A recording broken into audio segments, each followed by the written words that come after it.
it starts at the top and it goes down from there. So you're going to look kind of silly as an organization if you say, this is our culture statement, and it's plastered on the back wall behind the receptionist when you walk into the lobby. But everybody throughout the organization either feels something completely different, or they feel nothing at all. They have no idea what your culture is, or there's splintered versions of it and there's no cohesion throughout the organization. Strategy is standard. But leading people, that's where the magic happens. In every organization, there comes a moment, a shift, a stretch, a choice. How do you help your people thrive? Give them the voice, the tools, and the leadership they deserve.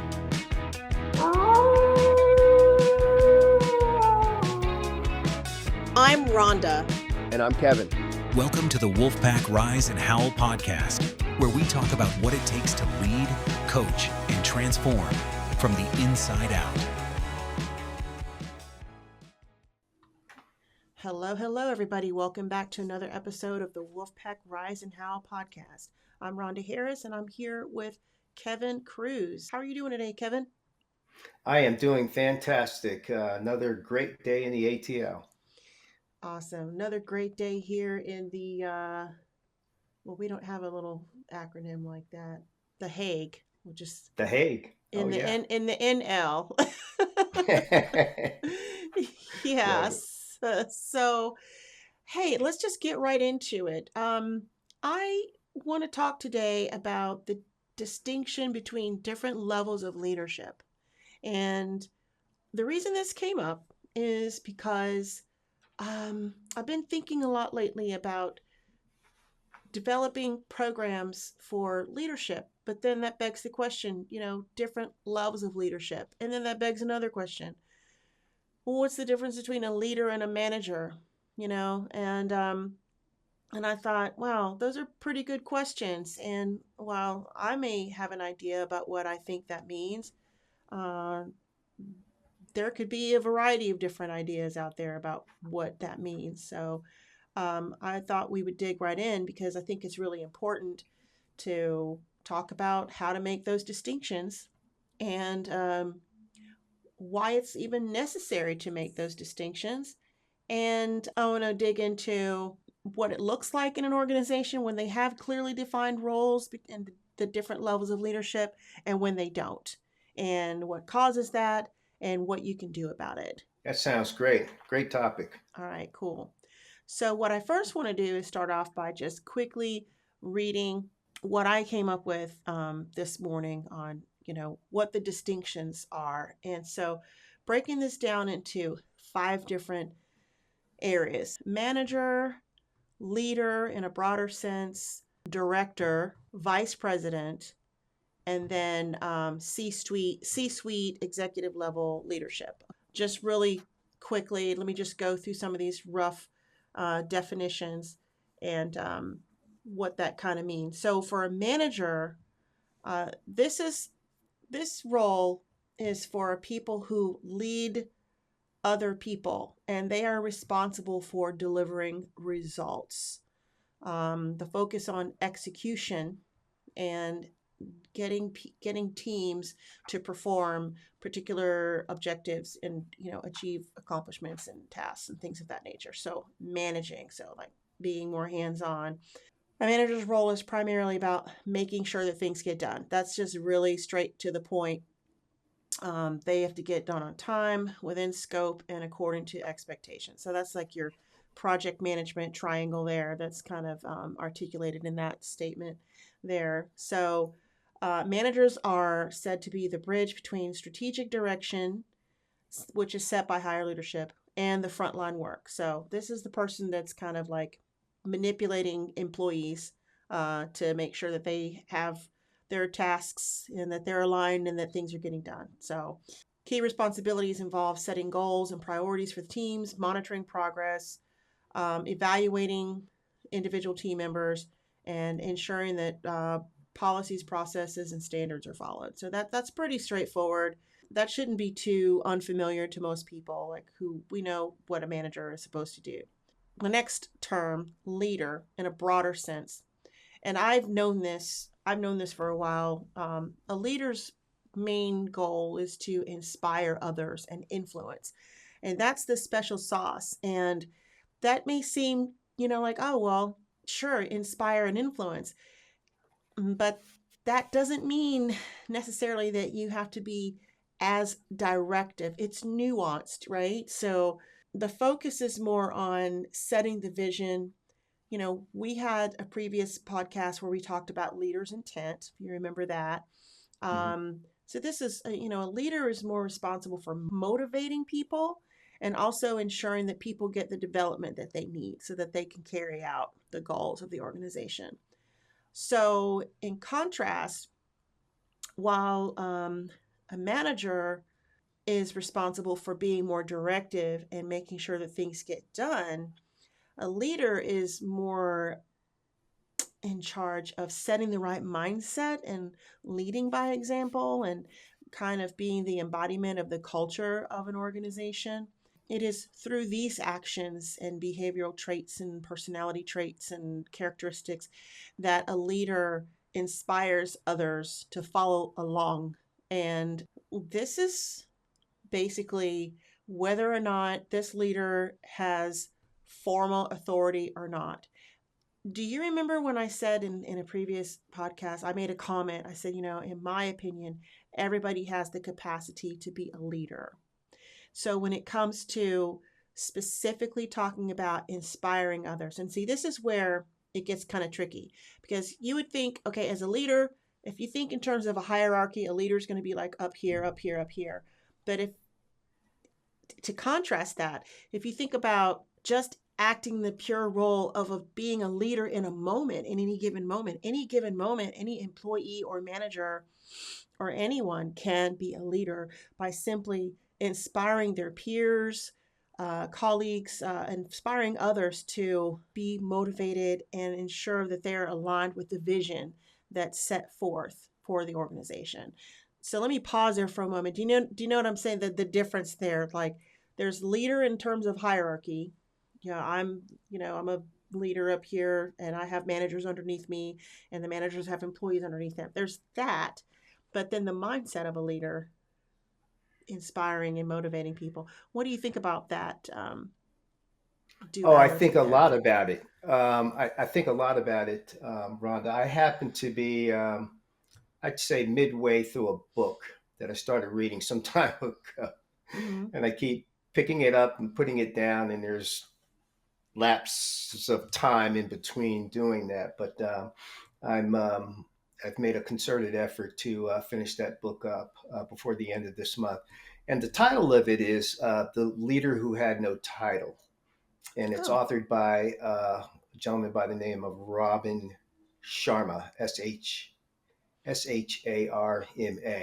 It's a very interesting read because what it really delves into is what you just mentioned with regards to leadership being more of a mindset, if you will, in that anybody can be a leader, anybody can demonstrate leadership. Within an organization, it could be the frontline worker all the way up to the person sitting in the C-suite.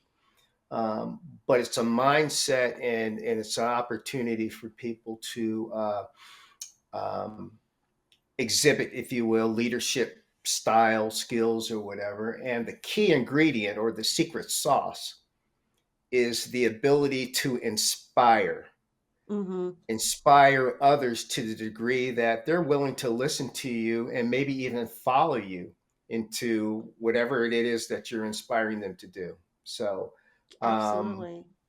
this is a very timely topic that you've selected for this morning because, again, Yeah. and I'm not sure that I had shared with you previous to today's podcast that I was reading this book.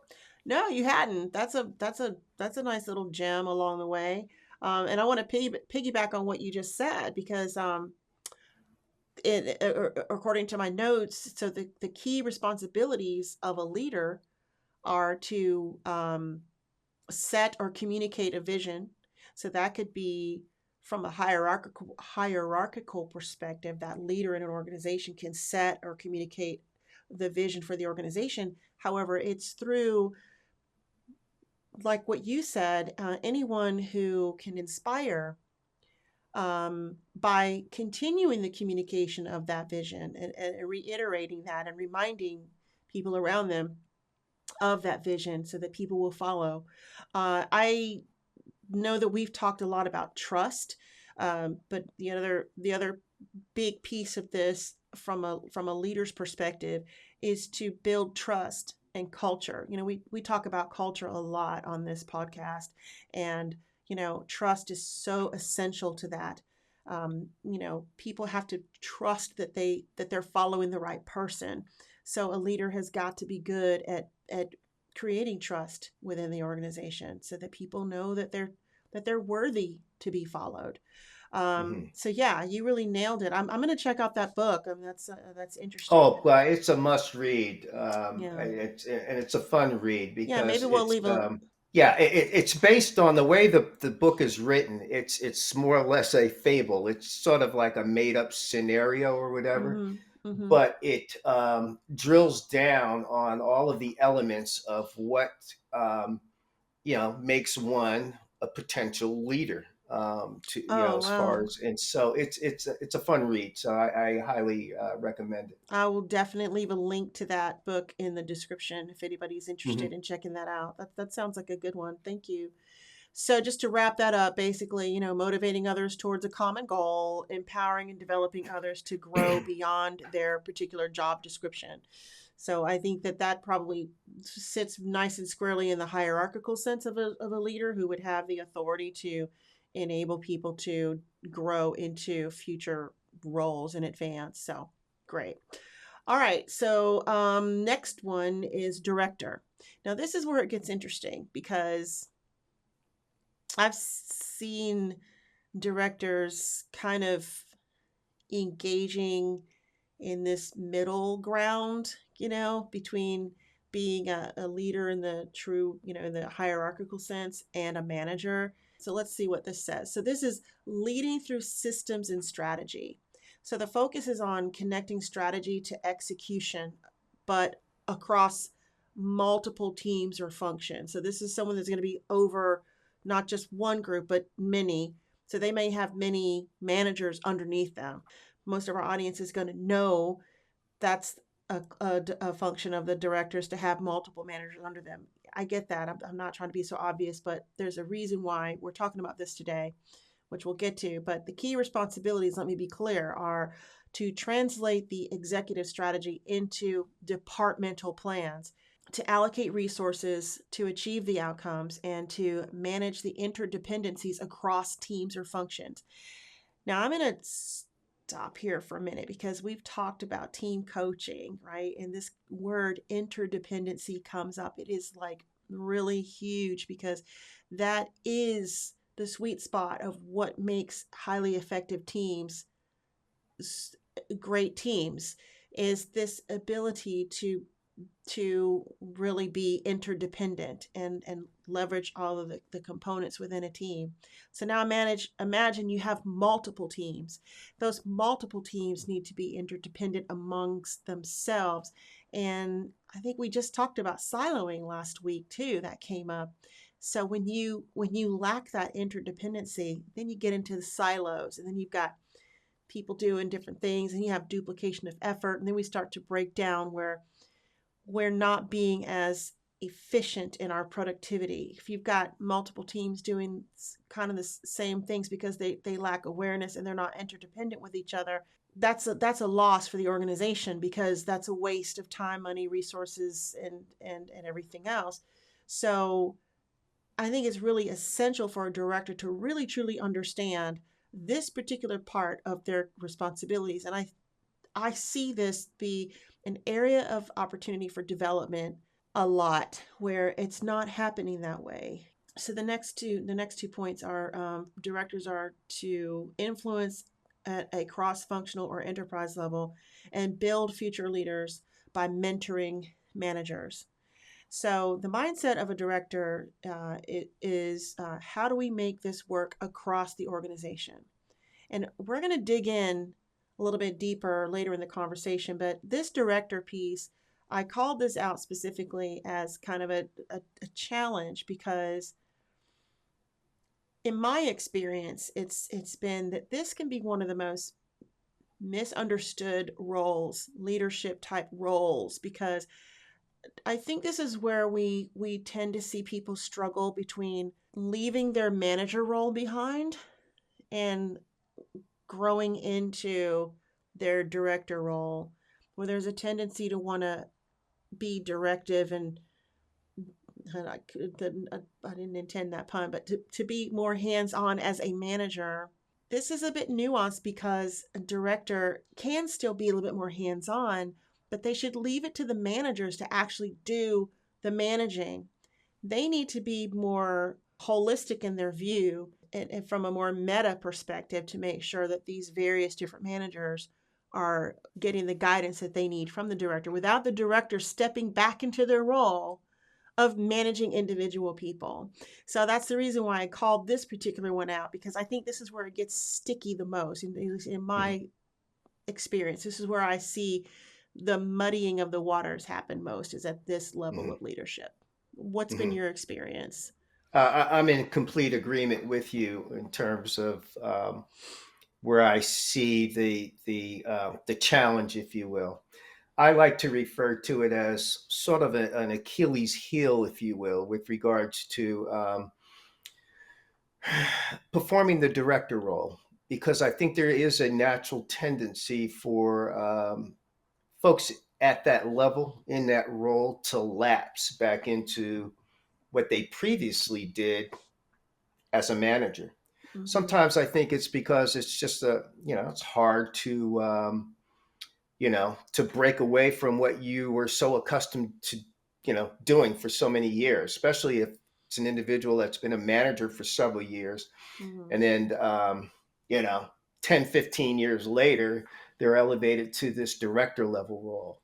Mm-hmm. So sometimes it's a matter of breaking an old habit, if you will, in terms of managing.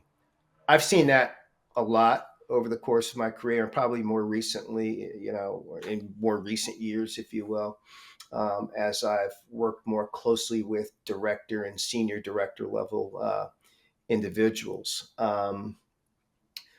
You said something, Rhonda, that really resonated with me, and I think it was something of the order of the individual, the director, actually doing something, performing a particular task that's a responsibility of a manager Mm-hmm. versus, I know what it was. It was being hands on, and Mm-hmm. then being hands on in terms of actually physically performing a task that a manager would do Mm-hmm. versus being hands on at the director level, but making sure that the manager that they are leading, supervising, if you will, Mm-hmm.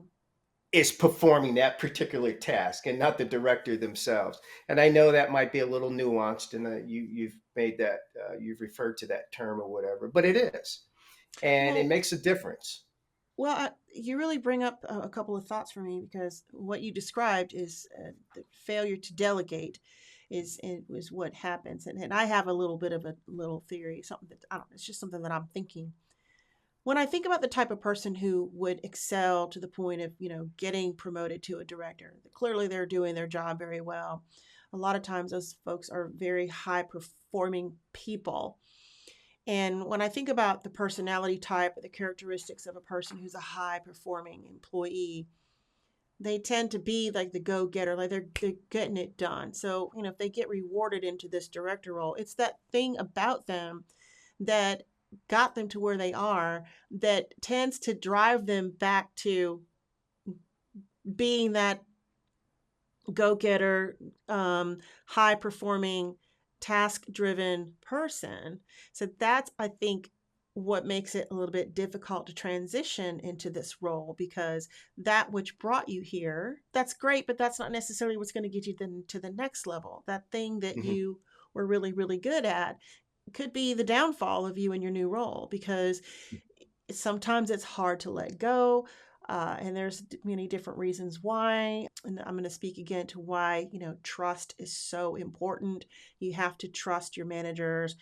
You have to be willing to let go of the reins. You have to be willing to delegate to them, or else you're going to actually tie your own feet to the ground and not really be able to. You're going to stunt your own development if you continue in these behaviors of not Mhm. allowing the managers to do their job. So, yeah, this is where, yeah, it gets tricky there. So, anyway, thank you for commenting on that. That's why I wanted to kind of stop on that one a little bit because I see that struggle at that level more than the others. The next one is, which is number four, is the vice president level. Now, this is the person who's leading a Hey, business unit.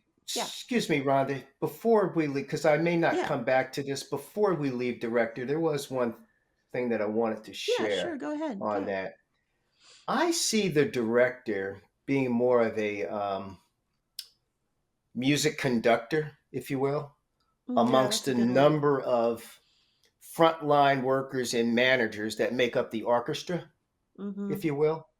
Okay. And the director, you know, zeroing in on, whatever, wherever they are in that score of music that's being performed or whatever, maybe tuning into the percussion section or whatever and paying more attention, not playing the instrument, obviously, because they are the conductor, but zeroing in on that particular piece of the score to make sure certain things are performed, if you Mm-hmm. will, Right. versus other sections of the orchestra. But the point I'm making is that they are conducting, okay? Right. They're not playing the instrument, any particular instrument, but they're Right. overseeing the score to make sure that the notes by particular instruments or whatever are being played at the time that they're supposed to. So that was just Well, something, and kind that's of a my musical imagination yeah, I know that because I you've got attached. that musical background, and of course, and I love music, so I love that analogy. So now that because I don't have that level of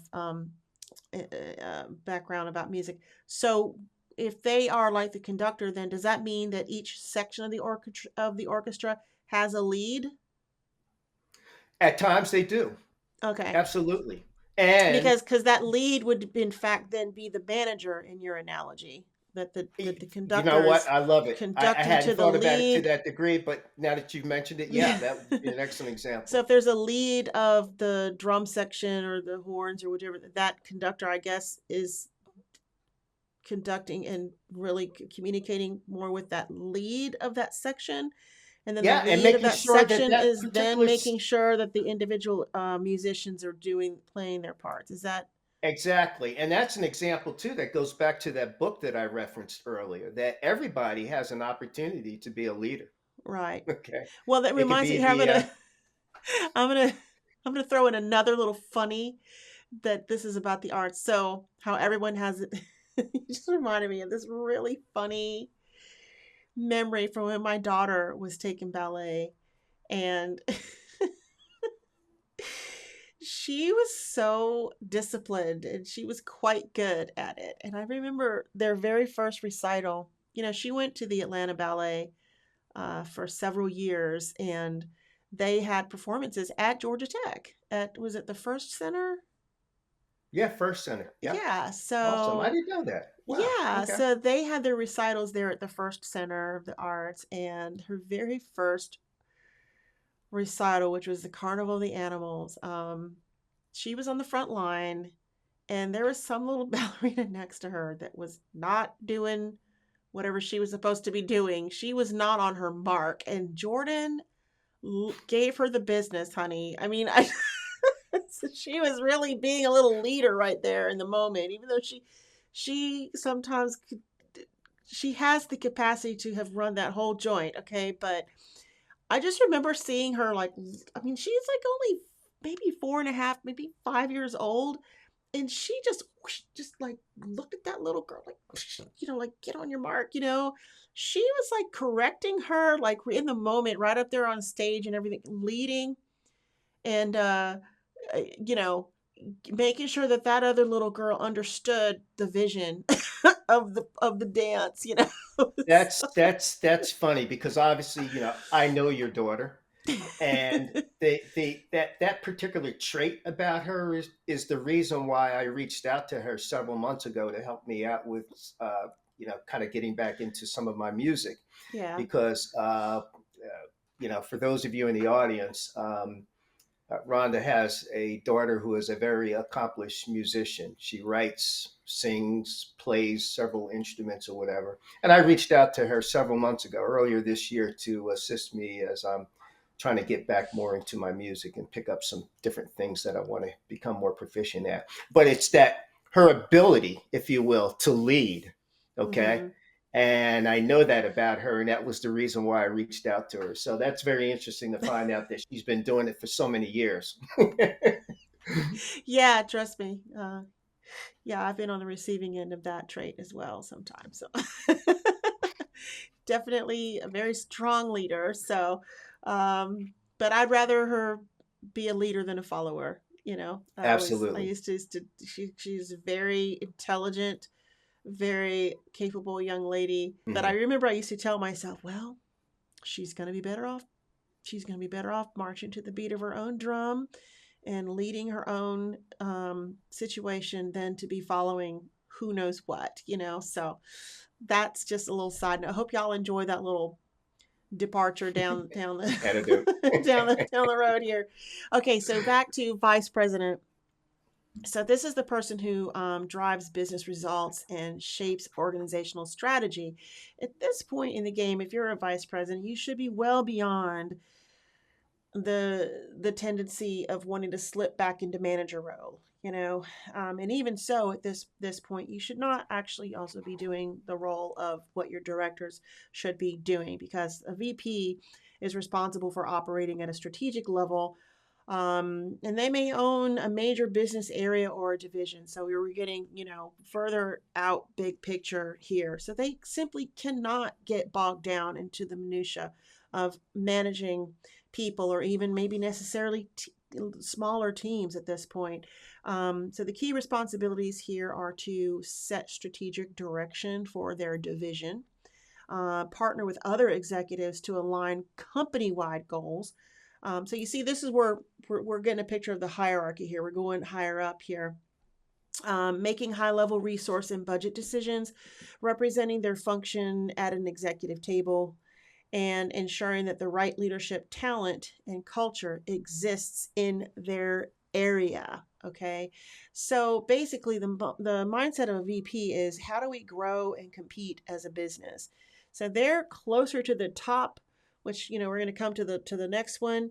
They're closer to the top in terms of what is the major overarching strategic organizations, the organization's strategic business objectives, and like, what is our mission, our vision, our purpose, etc. So those folks are closer to the top, and they're I do still believe that there's quite a bit of trust involved and inspiring and motivating, but because they have such a responsibility for business growth and outcomes. I would say they're leaning more into the strategy bucket, and I would say that they would use their influence on their directors. This is what I refer to as the golden thread. It's the culture, it's the trust, it's the things that flow down through an organization from the top all the way down to your frontline employee. That golden thread, it should be, disseminated across the organization. So yeah, so that's the next level of leadership. And the final one, that is part of my notes today, is the C-suite, the executive level. So these are the folks, the smaller number of people at the very, very top that are leading the actual enterprise. So their focus is on vision, transformation, and long-term sustainability. So we're talking about CEOs, COOs, CFOs, CHROs, etc. So these folks operate at the highest level of leadership, and their role is to define where the organization is going. So I like nautical metaphors, right? So imagine you're like the tip top highest ranking captain of a ship, right? and you chart the path, or you've got the chart that's you've got the path that's charted out, and you've got to decide, you're responsible for where this ship is going. But then you have shipmates and all other people underneath you that are responsible for making sure that your orders get followed from the top down throughout the rest of the ship, right? So that's how I see this role. So at this very top, their primary responsibilities involve setting and communicating the whole entire vision and the mission and the long-term goals. They're setting that. These are the folks that have to look out into forecasting and really keep their head on a swivel, and really pay attention to market changes and what's going on in the world and how things are going to affect the organization, and try to anticipate and project, where are we going. It's kind of like, was it Wayne Gretzky that said, focus on where the puck is going, not where it is, or something like that. I'm not a Mm. big sports nut, but I do like that analogy. So, but you get what I'm That saying, would right? probably be Wayne Gretzky, since he Yeah. was a hockey player. Yeah. Yeah. So that's what I'm saying. These folks just cannot get involved with, they cannot get lost in the sauce with the lower level functions, director and down. They just cannot. That doesn't mean that they cannot be accessible, because again, this necessity to inspire and motivate and create trust, I believe, is everybody's responsibility. Period. All throughout the whole organization, but primarily they've got to stay abreast of the world. Otherwise, the ship's not going anywhere. It could crash, etc. So that's why their responsibilities are unique and so important to the organization, and separate and apart and different from all of these other levels of leadership roles. They are also very, very, very, very much responsible for shaping organizational culture and values, because, and we've talked about this a few times in the previous episodes. It starts at the top and it goes down from there. So you're going to look kind of silly as an organization if you say, this is our culture statement, and it's plastered on the back wall behind the receptionist when you walk into the lobby, but everybody throughout the organization either feels something completely different, or they feel nothing at all. They have no idea what your culture is, or there's splintered versions of it and there's no cohesion throughout the organization. Then you really don't have a consistent culture. And so, I always say, like, it definitely, definitely, the buck stops at the top, for real, and even, I know I'm just throwing out names today, but it just reminds me of another really important person. Jocko talks about that. Basically, he's like, I don't care what your excuses are. If you're at the top, everything is your responsibility. Hmm. Period. So yeah, that's really, really super important. Culture and values start at the top and they go down from there. So Yeah. Yeah. because You, the you, you, yeah. yeah, you reminded me of something I just want to share really quickly in terms of that level of responsibility, from the C-suite, uh, the chief, whatever, chief of, you Mhm. know, the CFO, the CHRO, anybody that's the chief that has an Mhm. office in the C-suite or whatever, Mhm. what their responsibility is primarily, in setting the tone of that culture.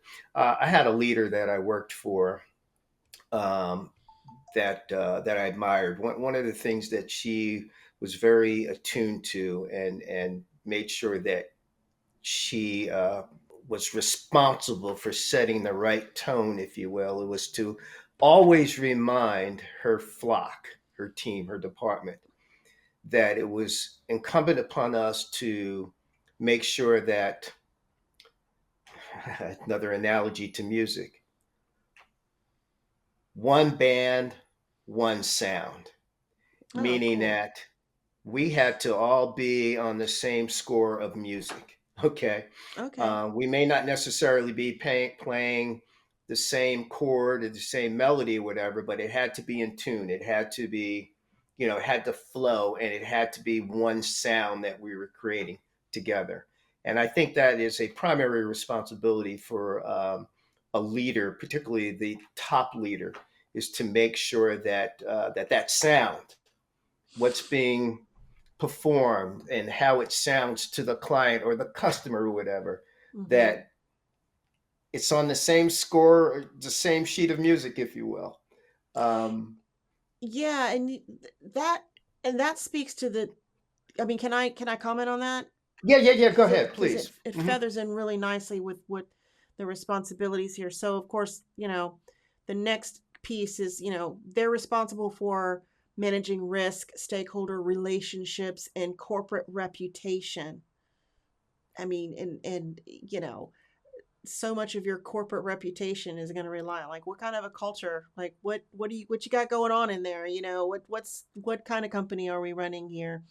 um but ensuring strategic alignment across all business units and guiding organizational transformation and innovation. So back to the previous point, ensuring alignment.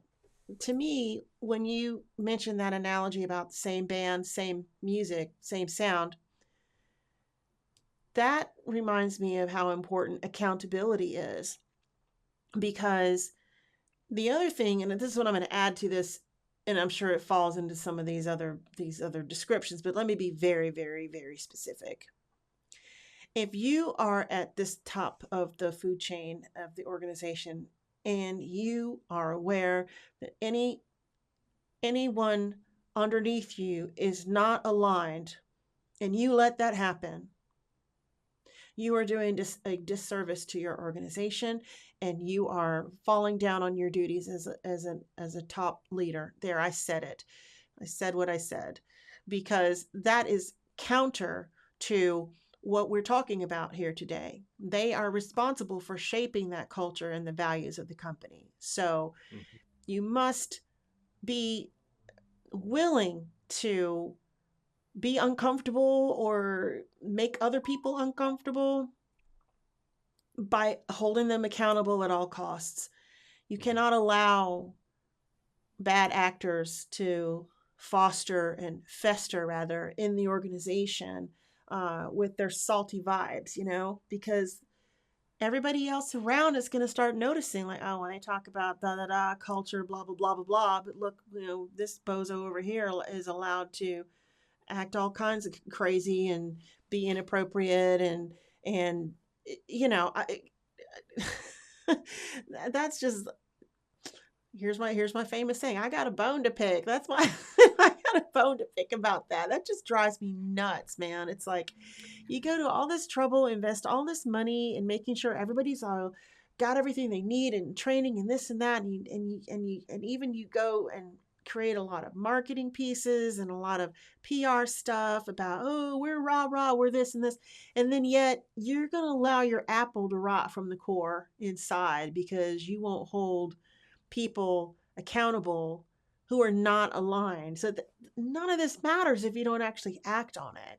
That's what Yeah, I wanted to yeah, add. yeah. So Can I share an example just very very yeah, quickly in terms of what you just drilled down on or whatever? yeah. So, as an HR professional, and particularly as an HR generalist, one of my key responsibilities was to um, wear an employee relations hat in Mm-hmm. terms of addressing any employee relations type issues. Yeah, we Uh, talked about that be- in, what was it, yeah, episode behavior, 3 or 4 performance, et or cetera, et something? cetera.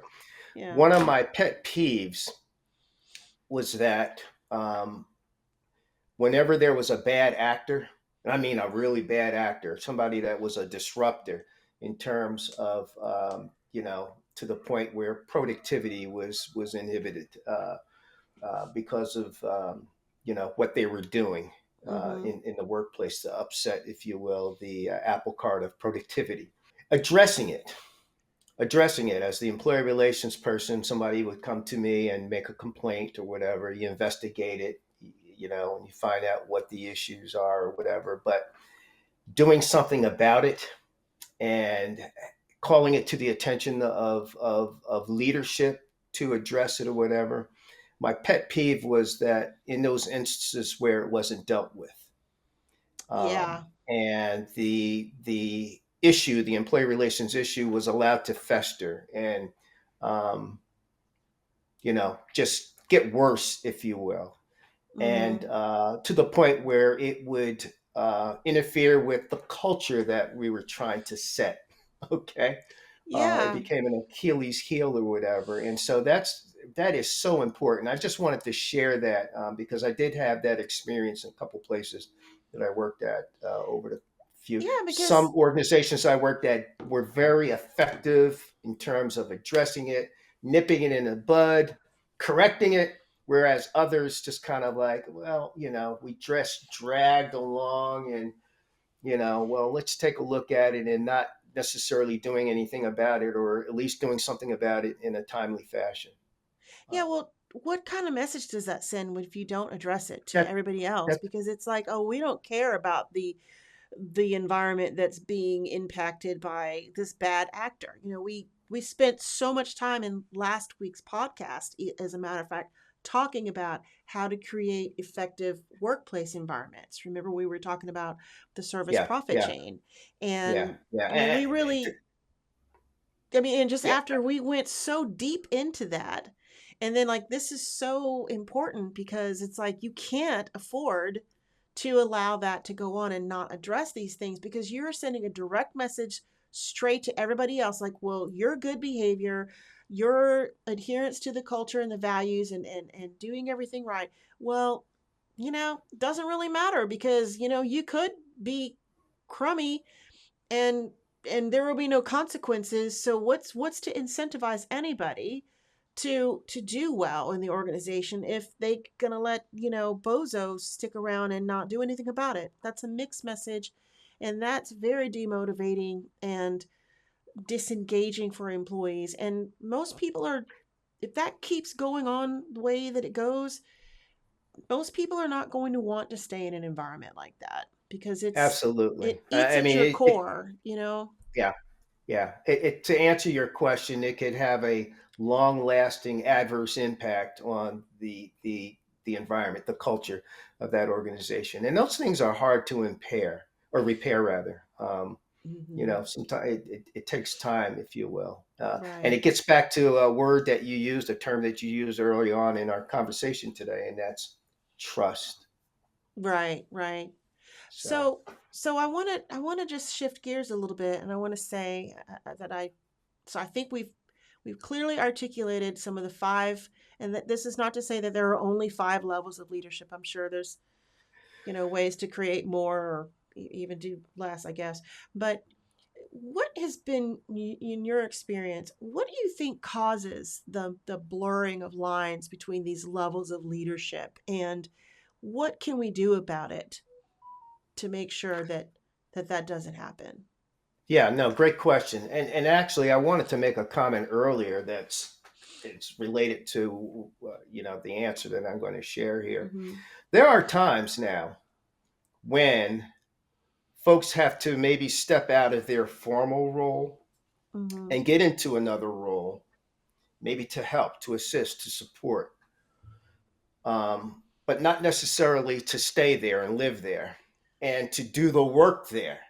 Yeah. But and the specific example I'm thinking of is at any level, whether you're the CEO, the VP, the director, the manager, whatever, at any one of those levels, there are times where you may have to kind of step down into the next lowest level to get involved with something, to help sort it out, to provide some assistance, some guidance, some support, some direction, if you will. Hmm. Hmm. But it doesn't necessarily mean that you step down into that space and actually perform or do anything. You're just there to maybe probe, take a closer look because it's needed. Okay. Right. Yeah. And provide some guidance, but then leave that responsibility with those individuals to do whatever is needed to do, and you go back into doing what you're doing. And so, to answer your question, though, I think there are times when and this is just one specific example, but I think there are times when leaders step out of their role and they might just stay there. I don't know why, or maybe it's out of comfort. Maybe it's that manager who had performed that level of responsibility for so many years and now they're a director, but there are times when they have to step back or whatever and they stay there too long. Maybe they, I can do this. Let me just do this. Okay. Yeah, Let that me that fix this. that controller piece. That Yeah. controller piece, absolutely. I think that's a large part of it. I think there's a myriad number of reasons why it happens, but that's just one example that I can readily, Well, come up with. here I have another thought too. And, because everything in an organization is so connected, and we did talk. One of the pieces that we talked about last week, I can't believe I'm remembering all these details sometimes. My memory amazes me sometimes when it actually is working. Um, but anyhow, remember we talked last week when we were discussing the service profit chain, and we were talking about the um, internal service, the quality of the internal part. There was a piece that talked about hiring talent. So making sure that the people that you hire are the right hires. Mm. So I'm wondering, because this just gave me a thought. I'm wondering if, is it sometimes, especially if an organization has, let's just say there's a fictitious company. Maybe it was a startup that grew really, really fast, and they didn't have a chance to really get their systems in place, their strategies, and their process and whatever. They just hit the ground running. They were explosively successful, and they just boom blew up, right? Um, I've seen that happen a lot. I've worked with some startups in the past, and a lot of times, like they are just so successful despite themselves, um, but they don't have the systems in place. They don't have the processes in place, and so, and you know, and maybe they're not hiring a holistic person. Maybe they're hiring someone because they needed to hire someone because they have a very specific technical capability that company just needed, but they were a terrible fit otherwise, or they're not going to mesh into the culture, or they are not really fit to be a leader. They really don't want to be a manager or a director or whatever, but they end up in that role because they happen to be the most valuable subject matter expert over a particular area. So they are the accidental managers that end up in those roles because they're forced into it for technical reasons. I can think of a Hmm. bunch of different things that can create this kind of setup. And so then you have people running around, and then next thing you know, they're a director of something. But then maybe the company hasn't actually invested into their personal development. They didn't send them for training to how to be a leader or a manager, or they just like, oh, you're the guy, you're the best, whatever at what you do. So, hey, let's reward you by making you a manager. And Yeah. that's another thing I Yeah. think that needs to come up. It's like, well, yes, reward that person, but that doesn't necessarily mean that person needs to be rewarded by therefore being put in a position of leading and managing others, because they may have a Hmm. horrible personality fit for that. Hmm. So that's just something else to consider. Um, when Yeah. promoting people, either hiring people and promoting people. Sometimes you have to hire someone because you just have to. I get that, especially in Yeah. like technology, like as competitive as it is out there, and you want to get the most top talent, but don't make the mistake of just assuming that because this person is like high performing in one area, that means they're going to be great at leading others to be the same way, because some people just are Absolutely. not. Rhonda, you let me just share this real quick because I have a firsthand experience in what you're describing. Mhm. It goes back several years to the dot com era, if you Mhm. will. I was a contractor, a consultant to two organizations that were startups here in Georgia. And one of them, by which I ended up staying with that particular organization because we had a very successful IPO, and was one of the top 10 um, uh, initial public offerings in the state of Georgia that particular year. This is going back to like, I'm gonna date myself, 1999, 2000 or so. Uh-huh. And the organization grew exponentially. I mean, we were just rapidly growing so fast, it was unbelievable. Basically, we were a subsidiary of Sprint PCS, Mm-hmm. and we were building out the wireless infrastructure for Sprint in a footprint in Georgia, North Carolina, and South Carolina. Mm-hmm. And we couldn't build stores fast enough. We couldn't hire salespeople fast enough. Myself personally, I was the leader of the HR department for the company, and I was hiring people just to help perform all of the the functions Yeah, to meet the of HR demand. for the Yeah. organization or whatever. And sometimes, you know what, sometimes there were a couple places and times when we made mistakes, but it was because we were moving so fast or whatever. So that particular scenario that you presented is real.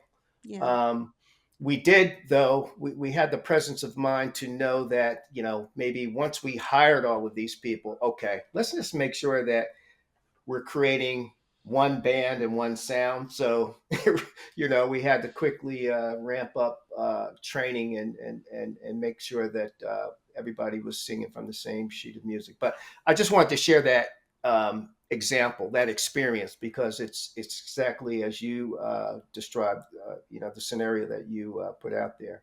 Yeah. Sometimes it's a result of just moving so fast that you can't even keep up. Yeah, and I would say even on the other end, maybe it's also because you're just understaffed too. And then you've got Yeah, people who are absolutely. working in duplicate, I mean not duplicate, multiple roles. They're just trying to hold things together. I mean, I know there are a lot of reasons why the blurring of the lines between these levels of leadership can happen. Um, but so, just real quickly, do you want to tell me about, what would be your recommendation in terms of like best practices for making sure that you don't fall into that trap of blurring the lines? And then if you could also speak to, I know you had mentioned that you wanted to talk about a certain colleague or so that's having kind of something going on at their organization right Yeah, yeah, now. absolutely. Yeah. Yeah. So Just if real you quick. were, yeah. Hmm. Yeah. No, and not to oversimplify what the solution is or whatever, but um, it's a no-brainer for you and I and others who do the type of work that we do that, you know, and it's not, let me preface what I'm about to state. I don't want it to make it that it's the only thing or the end all to everything or whatever, but Mm-hmm. obviously training does come into to position, and not necessarily formal training. Maybe it's just within, you know, we one of our earliest podcasts we talked about onboarding and the Mm-hmm. things that should take place in an onboarding, if you will, of a new hire in terms Mm-hmm. of getting ramped up to perform the role that they were hired for or whatever. It's just making sure that, hey, and I don't care what level, whether Yeah. you were hired at a VP level or you're a frontline worker at the lower um, um, level of the organization, you got to understand what your role is, okay? What you were Right. hired to do, and to make sure that you understand first and foremost that that's your, not to say that you don't ever step out into a different lane when it's necessary or needed or whatever, but you got to understand what your primary role and responsibility is. Mm-hmm. And particularly if it's a level of supervision, whether it's a Mm-hmm. first line supervisor, manager, director, or whatever, you've got to make sure that you understand, what you're being held responsible for, so that you're Right. not performing underneath, sideways or whatever, that you're Mm-hmm. performing your job.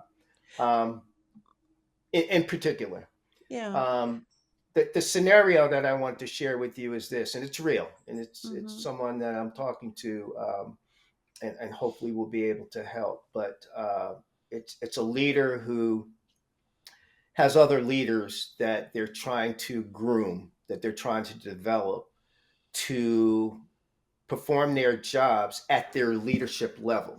Mm-hmm. And it's I tell you what, it's exactly what we're talking about in today's podcast, in that they are these particular individuals that she's trying to develop up to the level that she hired them at, are performing at a level lower. Okay. They're Mm-hmm. getting more, and it's not that they don't have the capability, by the way. Okay. Because Mm-hmm. they are very sharp individuals, that she's described. However, they get caught up in the minutia, the day in and day out type of stuff that you can easily get sidetracked and spend an inordinate amount of time, more time than you should, if you will. Sort of going back to what the example that I shared earlier, that sometimes you do have to step out and step down to assist and support at a lower level or whatever, but it doesn't mean that you stay there or you perform. Your responsibility is just to help and then get back into what you should be spending your time on or whatever. Yeah. But in this particular situation, the individuals are just not, they're spending more time performing a job that's a lower or maybe two low levels lower than them or whatever. Oh, So there's two an levels lower. opportunity. Wow. Yeah. Yeah. That Yeah. makes me curious, though, and of course, this would have to be teased out with a thorough needs analysis. Um, I'm just why? I'm just dying to know, like, why? What's two levels below? Like, what is? I'm just Well, trying to you know what? imagine, And like, that might what. be. Yeah, Rhonda, let me just correct something. I don't want to get overzealous here in terms of my explanation, setting this up. Maybe two levels is just a bit much. The point is that they're performing or spending more time Yeah. performing tasks and paying more attention to things that are a level lower than where they're at or whatever. And you ask the reason, you ask for, well, why is that? Sort of goes back to what I just shared with regards to that startup organization that I worked at for a few years. Uh huh. Um, there's a lot going on. There's just a whole lot of activity. There's a lot Yeah. of responsibility or whatever, and some of it has to do with organization. Okay, if you're not organized, okay, if you don't have your the goals and objectives organized properly to to get after or whatever, sometimes. So again, there's a myriad of reasons as to the why people lapse into not performing at the level that they should be.